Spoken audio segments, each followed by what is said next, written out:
Os destaques da semana entre os julgamentos do plenário do Supremo Tribunal Federal. Você confere sempre aqui na TV Justiça. É o Plenárias que está começando agora.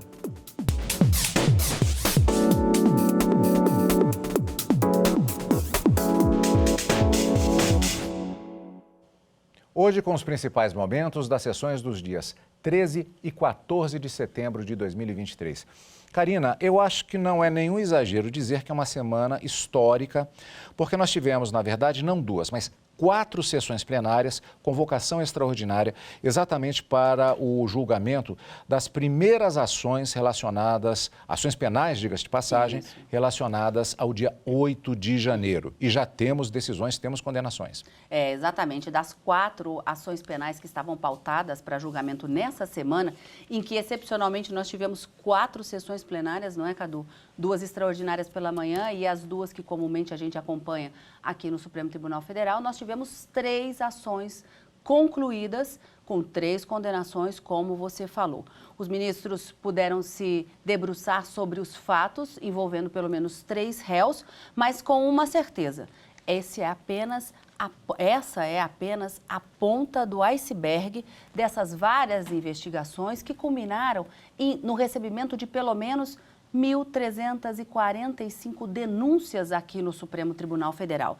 E desses fatos mais graves envolvidos, nós temos pelo menos 232 ações, das quais essas 4 começaram o julgamento nessa semana. 3 já concluídas, ainda falta mais uma.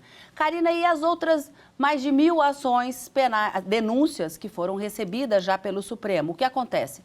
O ministro Alexandre de Moraes determinou a suspensão desses processos por 120 dias para que o Ministério Público Federal possa analisar a viabilidade e a possibilidade de oferecimento de acordo de não persecução penal, para que essas ações não cheguem até uma sentença, um acórdão, uma decisão, para que as pessoas possam ter a oportunidade de fazer um acordo com o Ministério Público e aí encerrar aquelas ações. Mas nós já temos uma perspectiva de pelo menos julgamento de 232 ações aqui no Supremo. E uma pergunta que tem sido feita para mim constantemente: mas tudo isso vem a plenário?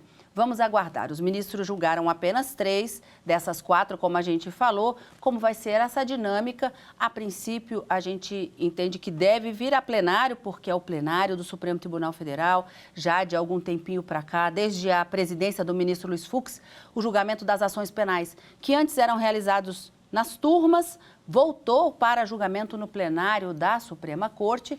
Então, essa é a dinâmica que a gente espera, mas se porventura houver uma votação para que isso seja modificado, a gente tem que aguardar qual será a decisão dos ministros. Então, a expectativa agora é do julgamento da outra ação, da última ação que estava pautada para essa semana, mas nós já temos muito assunto para esse plenário, Cadu. Exatamente, Karina. Tanto que hoje, excepcionalmente, não teremos os destaques do plenário virtual, pois é uma cobertura ampla, 4 sessões, como dissemos, para que houvesse a oportunidade de se cumprir todos os trâmites necessários para esses julgamentos no plenário presencial do Supremo Tribunal Federal.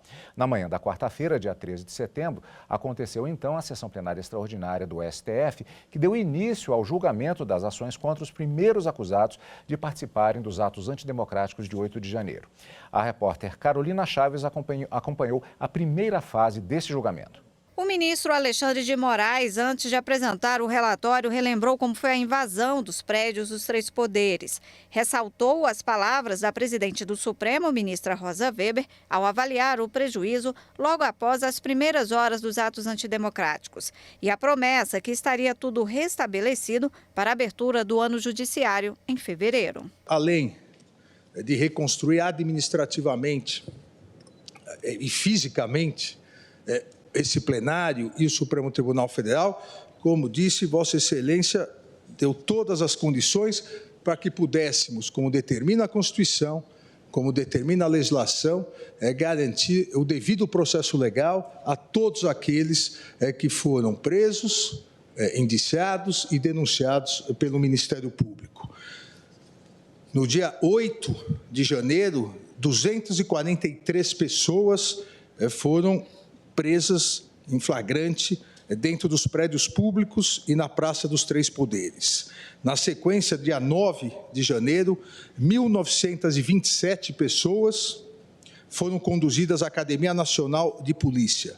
1.152 permaneceram presas, 775 foram liberadas, as pessoas com idade mais avançada, as pessoas que estavam com crianças ou tinham alguma comorbidade. Nós realizamos, presidente, 1.397 audiências de custódia entre dia 11 e 17 de janeiro. Em seguida, foi a vez do subprocurador-geral da República, Carlos Frederico Santos, que acusa Aécio Lúcio Costa. Para o subprocurador, não há dúvidas que Aécio participou da tentativa de golpe de Estado. Além da condenação para a prisão, Carlos Frederico pediu o pagamento de R$100 milhões pelos danos causados pelo réu. A ação delituosa engendrada pelos agentes, da qual participou o réu, tinha a nefasta motivação de impedir, de forma contínua, o exercício regular dos poderes constitucionais e provocar a deposição do governo legitimamente constituído. A autoria está lastreada em sólidos e incontestáveis elementos documentais, periciais e testemunhais, que permitem reconhecer que Aécio incorreu na prática dos crimes a ele irrogados.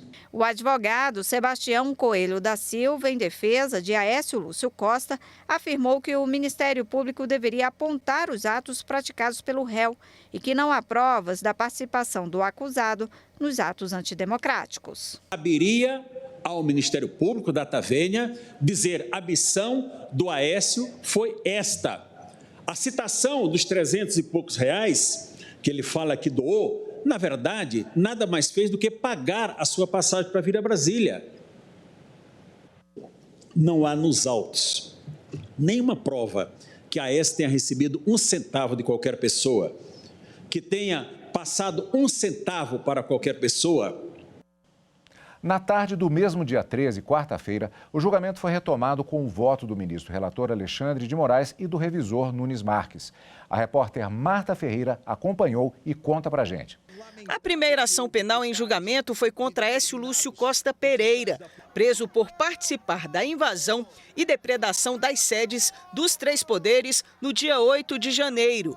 O relator do caso, o ministro Alexandre de Moraes, começou o voto reforçando a gravidade dos ataques e afirmou que o negacionismo obscuro faz com que envolvidos e advogados tentem minimizar tudo o que aconteceu. Moraes afirmou que não há dúvidas sobre a conduta coletiva dos atos criminosos, configurando crime de multidão. Cada um agiu com dolo a fazer parte dessa turba, ao ingressar na esplanada ilicitamente, ao ingressar na Praça dos Poderes, dos Três Poderes, ao depredar e ao pleitear a derrubada do governo democraticamente eleito e um golpe de Estado com intervenção militar. O que torna o crime coletivo, o crime multitudinário, é o fato de, em virtude do número de pessoas, você não tem necessidade de descrever que o sujeito A, ele quebrou a cadeira do ministro Alexandre, o sujeito B quebrou a cadeira do ministro Fachin, o sujeito C, ele quebrou o armário do ministro Cristiano Zanin. Não. A turba criminosa destruiu o patrimônio do Supremo Tribunal Federal. Durante o voto, foram passados no telão vídeos que comprovaram a escalada da violência. Armados com pedaços de ferro, armados com pedaços de pau, destruindo quadros, destruindo o patrimônio público. Não há nada de pacífico nesses atos. São atos criminosos, aqui na Câmara dos Deputados agora, atos criminosos, atos antidemocráticos, atos realmente que estarreceram a sociedade brasileira. Também foram mostrados vídeos feitos pelo próprio réu, Aécio Lúcio Costa Pereira, no dia 8 de janeiro, durante as invasões, com ameaças ao Estado Democrático de Direito. E quem não acreditou, também estou aqui por vocês. Olha onde eu estou, na mesa do presidente. Moraes ainda trouxe trechos do depoimento do réu. O réu, portanto, reconheceu que integrava um grupo autodenominado Patriotas, que atuava em frente do quartel-general de São Paulo, depois veio aqui para o quartel-general em Brasília, pleiteando ilicitamente a intervenção militar no país e que organizou, inclusive com contribuição financeira, a vinda a Brasília para os atos golpistas, os protestos que acarretaram os atos golpistas de 8 de janeiro.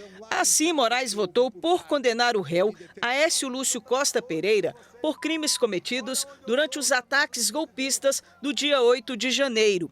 Os crimes atribuídos ao réu são a associação criminosa armada, abolição violenta do Estado Democrático de Direito, golpe de Estado, dano qualificado e deterioração do patrimônio tombado. Julgo procedente a ação penal para condenar o réu Aécio Lúcio Costa Pereira a pena de 17 anos, sendo 15 anos e 6 meses de reclusão e 1 ano e 6 meses de detenção, além de 100 dias multa, cada dia multa no valor de 1/3 do salário mínimo, iniciando-se em regime fechado e fixo.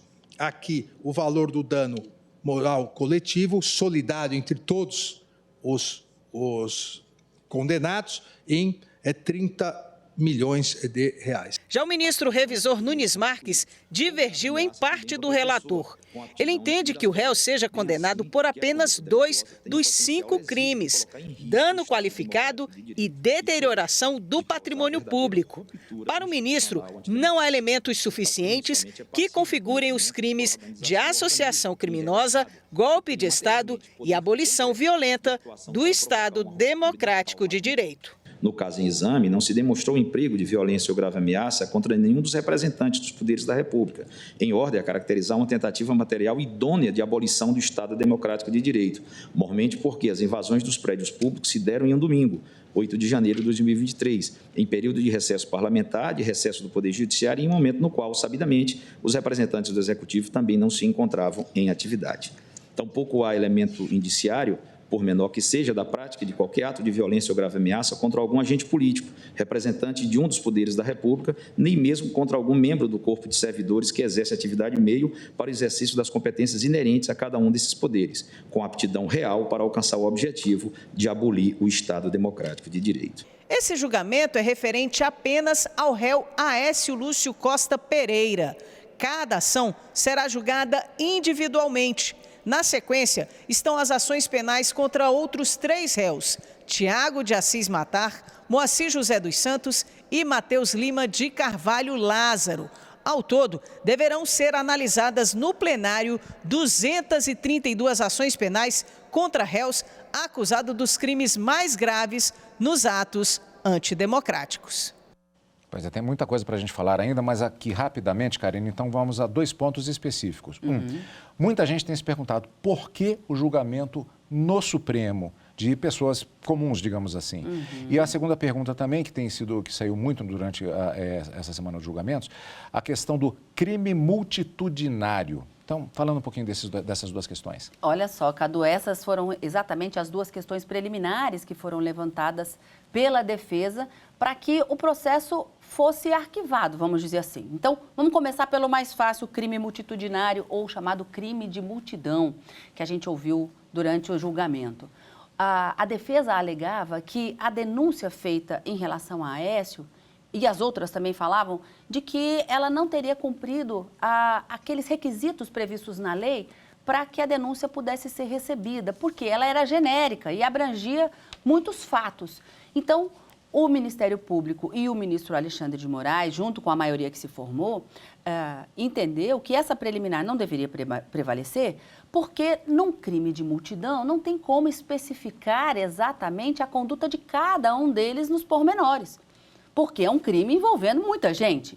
Então, ele afasta essa alegação de inépcia da inicial como preliminar, que objetivava justamente o trancamento da ação penal, o arquivamento, vamos falar assim, dessa ação penal. Muito bem.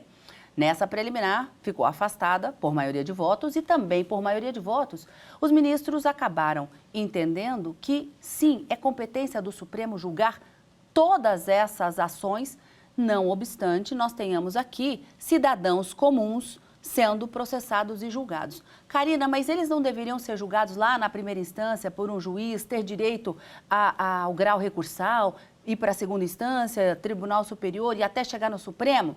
Em tese, sim, mas qual foi o argumento e os acórdãos do Supremo e os fundamentos que levaram a maioria dos ministros lá atrás, quando do recebimento de todas essas denúncias, para dizer que é o Supremo quem deve julgar?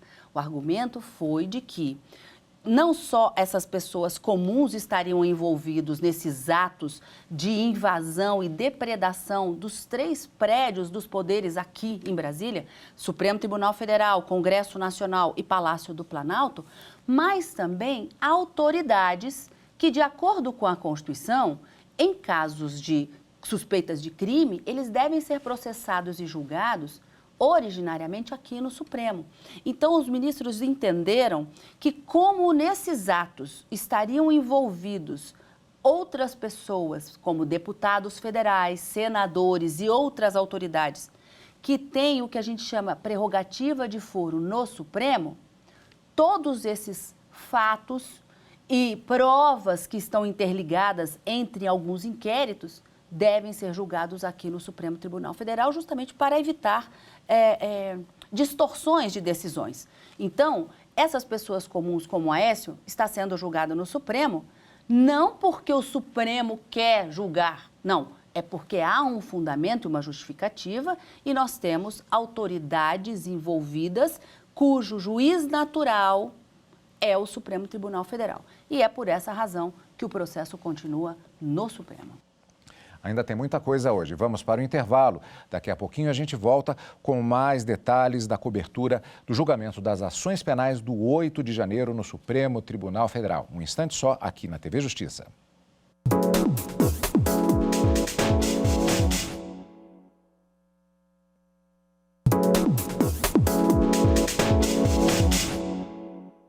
Plenárias está de volta aqui na TV Justiça.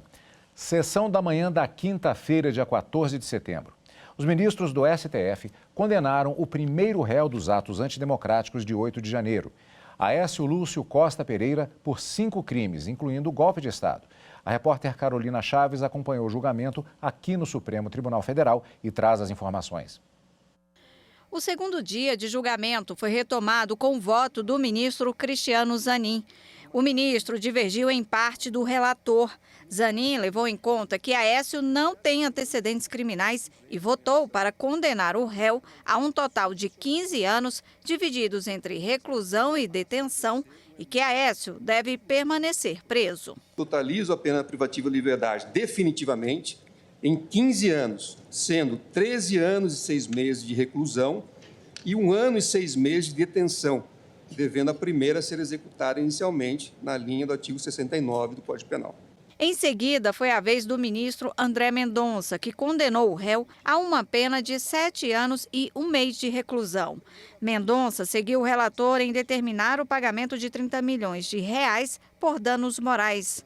Ele defendeu ainda a individualização da conduta e da pena. Precisamos tratar todos igualmente, com os rigores correspondentes e também com o reconhecimento de que certas situações geram um não enquadramento em determinada conduta. Em relação a esse réu, não vejo na atitude dele um ato idôneo de golpe de Estado. No voto, o ministro Luiz Edson Fachin acompanhou o relator para condenar Aécio Pereira, também mantendo o valor da indenização por dano moral coletivo em 30 milhões de reais. Do exame que procedi, parece-me sustentável a dosimetria como proposta pelo relator. Por isso, senhora presidente, também quanto à dosimetria, acompanho integralmente Sua Excelência o relator e, do mesmo modo, na fixação do valor indenizatório a título de danos morais coletivos, subscrevendo também o voto de Sua Excelência quanto à pena e ao regime inicialmente fechado.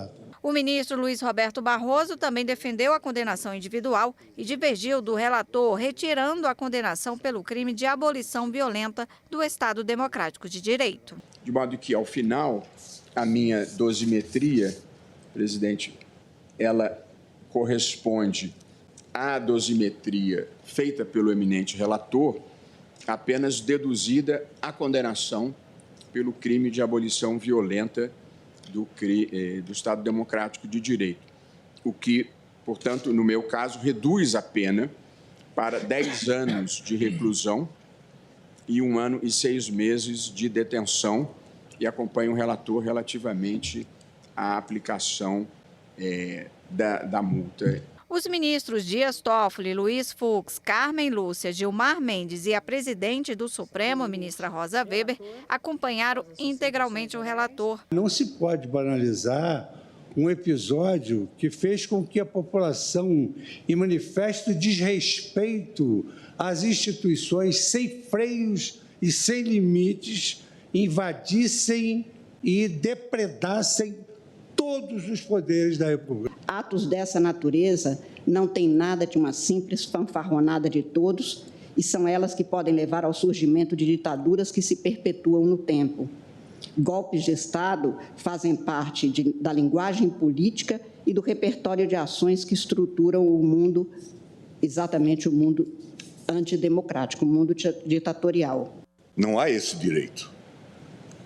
Impedir que a instituição tenha a sua funcionalidade ou fazer com que a sua funcionalidade seja comprometida. De modo que me parece que tudo isso, eu peço desculpas por relembrar esses fatos, mas é necessário, é fundamental.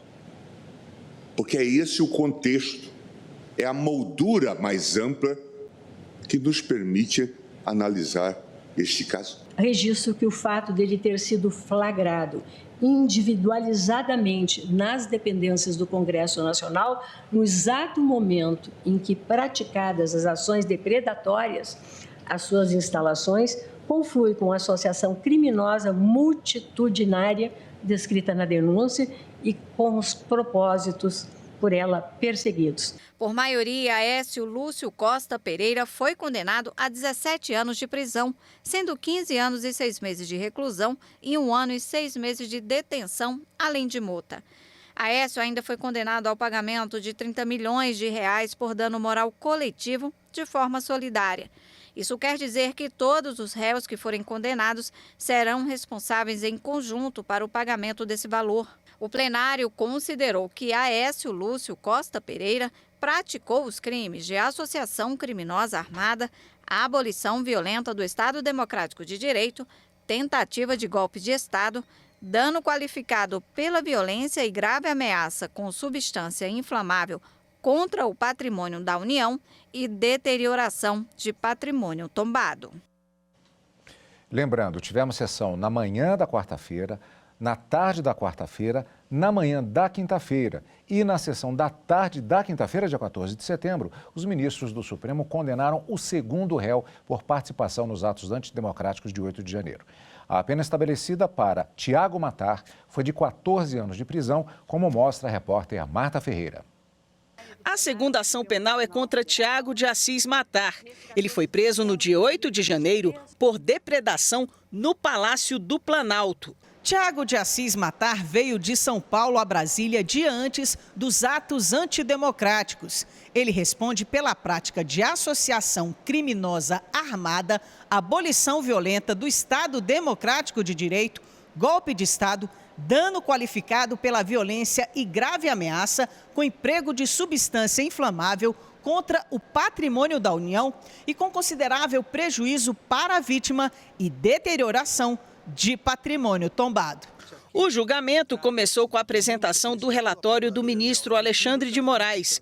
Depois, houve a manifestação do subprocurador-geral da República, Carlos Frederico Santos, que entendeu que o réu atuou na destruição do Palácio do Planalto. Quem concorreu na qualidade de executor para a consumação dos delitos pelos quais foi denunciado, aliando-se e associando-se à turba armada e antidemocrática, que se dirigiu aos prédios públicos para atentar contra o Estado democrático de direito e depor o governo legitimamente eleito. O advogado do réu alegou que nem todos os presentes no dia 8 de janeiro fizeram parte do mesmo grupo de vândalos ou tiveram a mesma motivação. É preciso também dos executores estabelecer que grupos haviam a mesma motivação. Grupos que queriam depredar, grupos que queriam defender, grupos que estavam ali apenas sim para se manifestar. Olha a diferença de quem pega um celular, de quem vai num Palácio do Planalto e dá risada e zomba.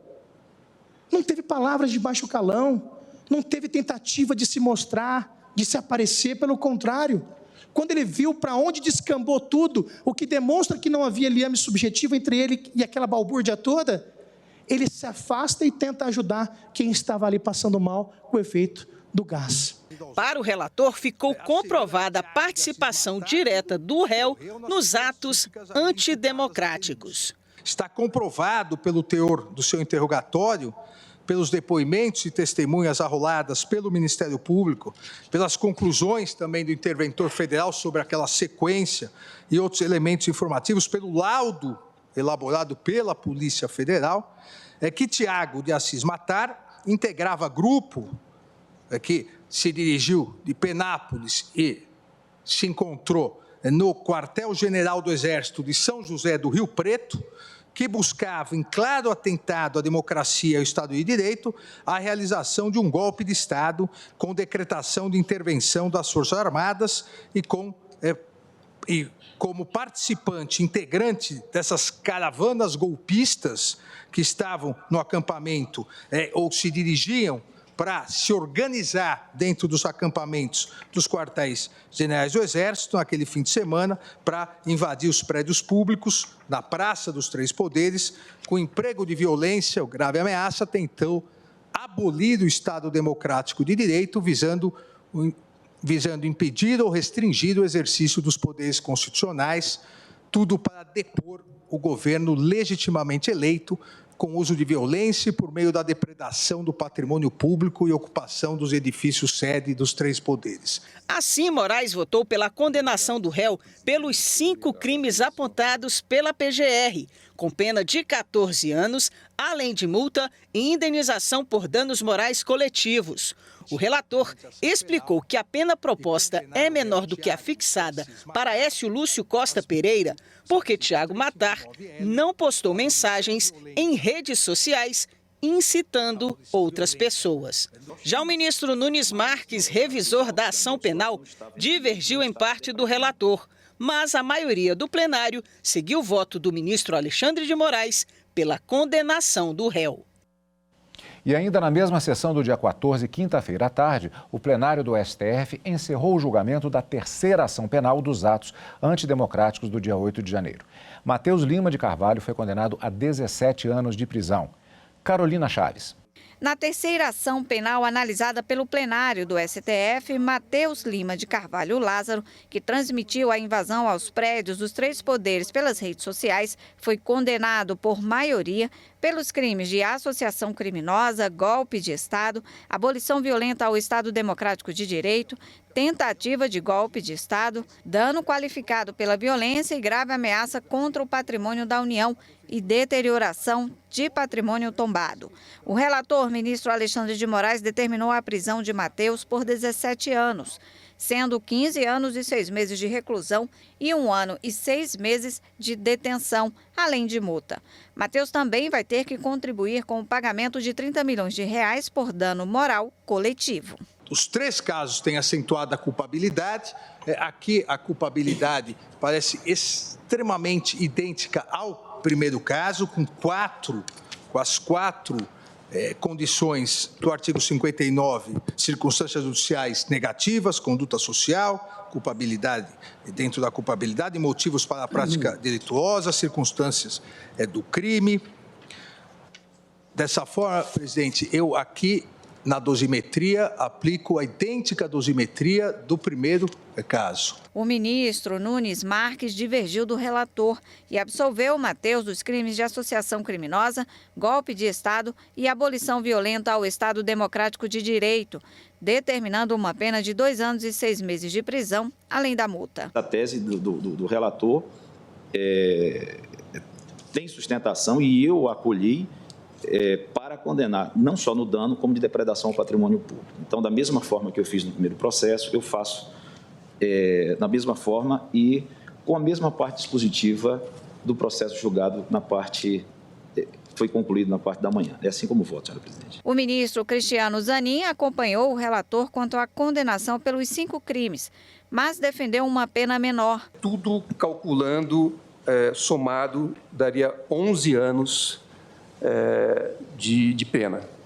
Então, no mais, acompanho integralmente o voto de Sua Excelência, o eminente ministro relator Alexandre de Moraes.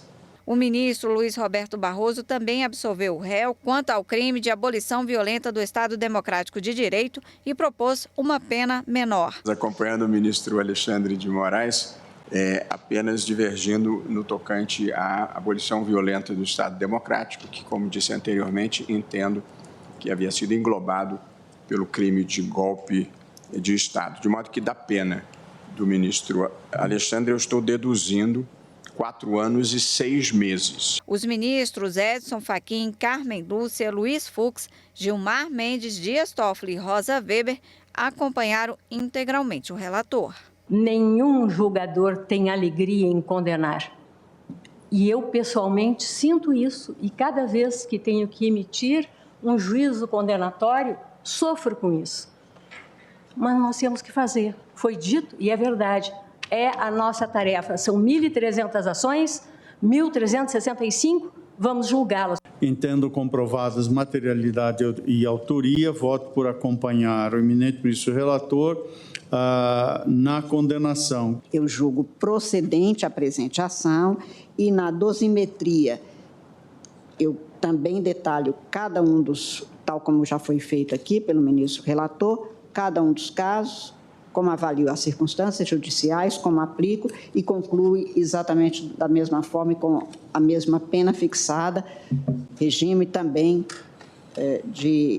regime de cumprimento inicial, obrigatório, e quanto aos danos morais coletivos. Tenho para mim que a materialidade e a autoria delitivas foram suficientemente comprovadas, tanto pelos elementos informativos amealhados na fase inquisitiva, quanto pelas provas produzidas na instrução processual. A edição de hoje fica por aqui, lembrando que você acompanha o Plenárias também pelo canal da TV e Rádio Justiça no YouTube, pelo Spotify e pela Rádio Justiça. E tem sessão marcada já na próxima semana, Karina. Na próxima semana, no Direto do Plenário, quarta-feira, a partir das 14 horas, a gente se encontra, mas nesse final de semana o nosso encontro é aqui, em Plenária.